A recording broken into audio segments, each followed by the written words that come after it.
Hey, g'day, this is Connor Butler, and today I am interviewing the star of Austin, Michael Theo. How you going, Michael?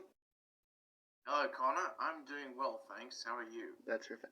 Okay, now I am also autistic, and I'd like to discuss with you what it was like to grow up autistic, and to show people that being autistic isn't like not all the same. It's different for other people. Yep, it is definitely different for everyone. Yeah. Okay. Now, when you were a baby, what made your parents notice that you were different? From what I can remember, I wasn't talking very much and I couldn't get any words out. Yeah. When I was like under 5 years old, I was constantly off in my own world and all that. And it was when I was like 7 or 8 years old, I was diagnosed with Asperger's. That term is not used anymore, but that's what I was diagnosed with. My parents noticed there was something wrong with me at a young age too. I couldn't walk until I was about 18 months, but I could still do other things like talk and read timetables. Yeah, and also when I was like 6 or 7, I was diagnosed with Asperger's syndrome. So yeah, okay. How did your parents take your diagnosis? Like were they cautious around you and your safety? I don't remember about them being cautious, but they weren't exactly thrilled with with the news because I was like their first child. All right. Right. And What were you going the to say? doctors even said to my, What were you going to say? Yeah, continue. You I was going continue. to say, the doctors even told my mother that I wouldn't grow up to say things like I love you and all that or feel emotions, but my mother decided that I was going to have better in life. Mm-hmm. Yep. And that's what you should. All parents should be like that. That's what my parents were like. Yeah. With my dad was very extra careful about my safety. Like, um, even when I was an adult. Like one time, I live in Brisbane, and we went to the city. He asked me to go to the bus stop, lead him to the bus stop. I went down the wrong street, and then he banned me from ever going to the city by myself in case I got lost. Yeah. One thing parents shouldn't. Yep, even as an adult, he was. Yeah, he's dead now. Rest in peace. Yeah, one of he said on his death was, "No, don't you dare!" When I said, "Oh, I considered going to the city."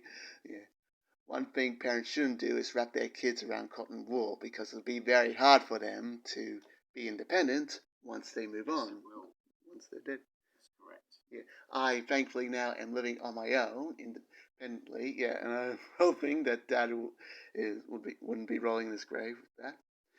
Okay, all right. What were you like in school? What were the kids like at school? How did they treat you? Well, in primary school, I don't remember what it was like because was like over 20 years ago. I found it difficult to socialize with others because I didn't know how as a kid, and thus I enjoyed being alone back then. I, And you continue. and in high school, I began to embrace socializing, but I was marginalized by some of my peers from my year because I was on the spectrum and they weren't. Yeah, I can tell you that. I can relate to that. When I was in primary school, most of the kids, I got along great with most of the kids. Yeah, yeah. The one thing that drove them insane is one trait of autism is we are very obsessive with what we like. I was obsessed with the Muppets, and one like in year 4, and my class was like, "Will you shut up about the Muppets?" Yeah. Yeah, one time in show and tell too. Like it's mentioned it like about 20 times. Yeah, but as the years went on, I like next couple of years later, I was into Pokemon and yeah, and wrestling, and they didn't say anything about that. Possibly because Pokemon was the most biggest fad on the planet at the time, and wrestling, well, I think the kids liked to rub it in my face that it was fake as much as I like to carry on about how great it was. Yeah. And in high school, Well, one trait I have always displayed is I wave things in front of my face, whether it be rulers, string, pencils, something like that, even stuffed animals. Yeah, and the high school kids, they didn't understand that. Like, so not too many people saw me as much more than some kid with the ruler. Yeah, and yeah. But one thing I noticed, like you said, you don't remember much of you when you were like little, like over 20 years No. ago. I do remember a lot when I was little. Yeah, but one trait of autism is we have good memories, and some, but obviously you don't. Hmm? You don't have a No. good memory. Yeah, yeah. So what was the second? Don't have what? You don't have a good memory. Actually, I have a photographic memory. Ah, Just okay. that I do remember some things from my childhood, just not everything. Okay. Yeah, well, of course, I'm like that too. Whoopsie, silly me. Well, okay, next question. What was I going to ask you? The next question was I some funny anecdotes about my autism was like did you like are you afraid of loud noises? I actually hate loud noises. Yeah, me too. That's an autistic trait. Yeah, sensory friendly. Yeah. So when I was growing up, like I was terrified of Ernie and Bert because Ernie would always annoy Bert to the point that Bert would scream. Yes, I remember that. Yeah, and you hated that too. Well, I didn't see much Sesame Street when I was a kid. Okay, I and was more into Thomas the Tank Engine. okay, all right. What about Count Duckula? You remember that cartoon? Hmm? Count Duckula, the vampire duck. Okay, No. well that had a woman screaming in the credits, so I would watch it on mute, and my parents were like, what's he doing?" Yeah, yeah, and stuff like that. One time, when I was like 3 or 4, my mum bought me Ernie and Bert, like an Ernie doll, for my birthday, and I just screamed the roof down because Ernie's found me, Ernie's found where I live, he's gonna bring Bert. Yeah, Okay. I saw that weird look. Yeah.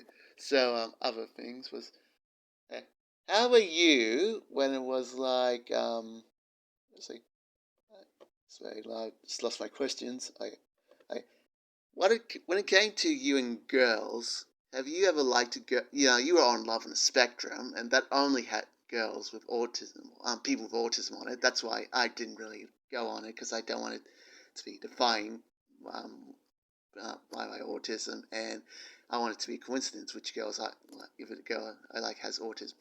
Now, have you ever liked a girl that doesn't have autism? Yes, I have.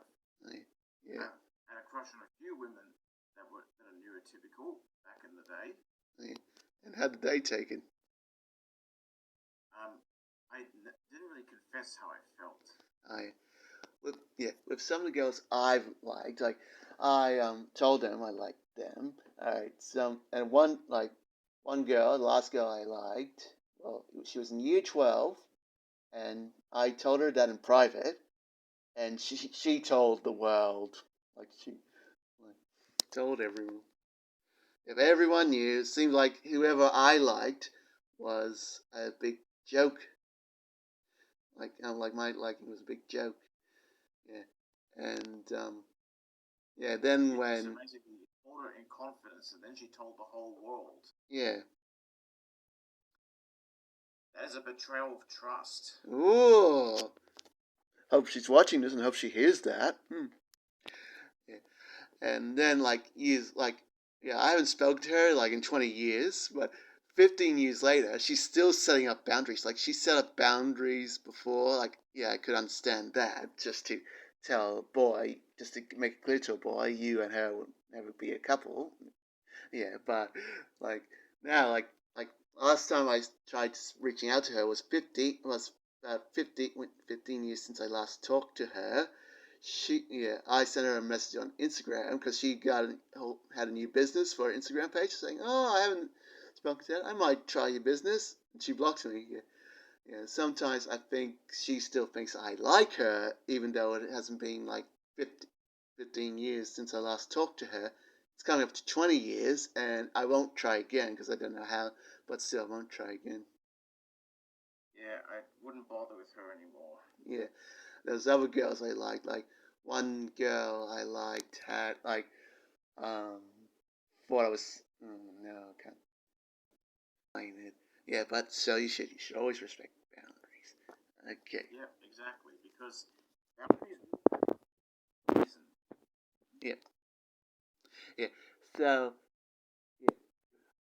So you would learn to talk through talking like through the movie quotes I hear. Yep, definitely.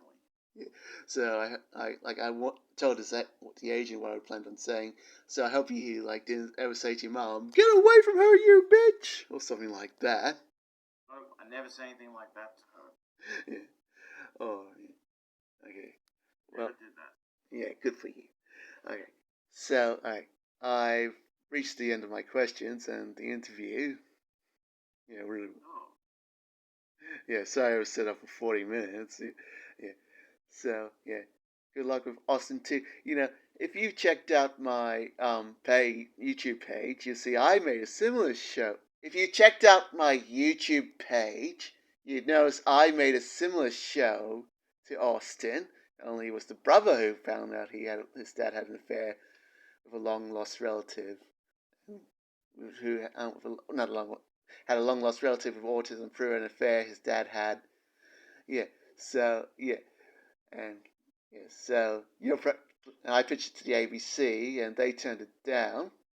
And now you're probably having my career. So yeah, so your agent warned you. So I might have to come round to your house and kick your butt. I'm not sure how I feel about that. Okay. Well, Michael, it's been nice talking to you. Thank you for your time. Likewise, Connor. All right.